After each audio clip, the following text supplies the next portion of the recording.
Ra'iisul Wasaare Maxamed Xuseen Roble waa ninka dhabar-jebinta ku sameeyay farmaajo iyo fahadkii awoodda u isticmaali jiray dadka Soomaaliyeed ayagoona caburi jiray kuwa waxgaradka, aqoon-yahanka iyo oday dhaqameedka Soomaaliyeed. Farmaajo ayaa 5 sano dalka ku maamulayay awood kalitalisnimo, isagoona marar badan xadgudub ku sameeyay siyaasiyiin ay ka mid yihiin madaxweynayaal hore dalka madaxweyne ugu soo noqday, sida dadka ka faalooda siyaasadda ay qabaan Fahad Yaasiin oo ahaa taliyaha NISA, sidoo kalena waayihii dambe la taliye u ahaa madaxweyne Farmaajo ayay ku tilmaameen in uu ahaa nin siyaasad badan oo madaxweyne Farmaajo kula talinayay in la dilo qofkii ka hor yimaado siyaasaddiisa. taa beddelkeeda uu Fahad waddanka xaalad saameyn weyn ku yeelatay dalka u horseeday fikirka ugu weyn oo Farmaajo ku shaqaynayay 5 sano ee la soo dhaafay ayaa ahaa fikirka Fahad Yaasiin Xaaji Daahir.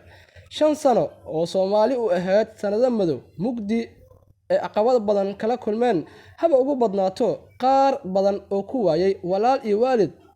dagaallo iyo qaraxyo ay xog ogaal u ahaayeen Farmaajo iyo Fahadkii awoodda badnaay. Soomaaliya ayaa hadda u jihaysatay madal kale oo aad u qurux badan kadib markii la doortay madaxweyne Xasan Sheikh Maxamuud oo ah nin siyaasadda si hufan ula socdo lana tacaali karo caqabad kasta oo soo wajahdo. Soomaaliya ayaa hadda lagu halagashay xasilooni iyo nabad, kana soo bogsan doonto dhibkii ay kala kulantay sanadihii oo madaxweyne Farmaajo waddanka ka talinayay. Maxamed Muxudiin Abuukar, Maxamed Toxab.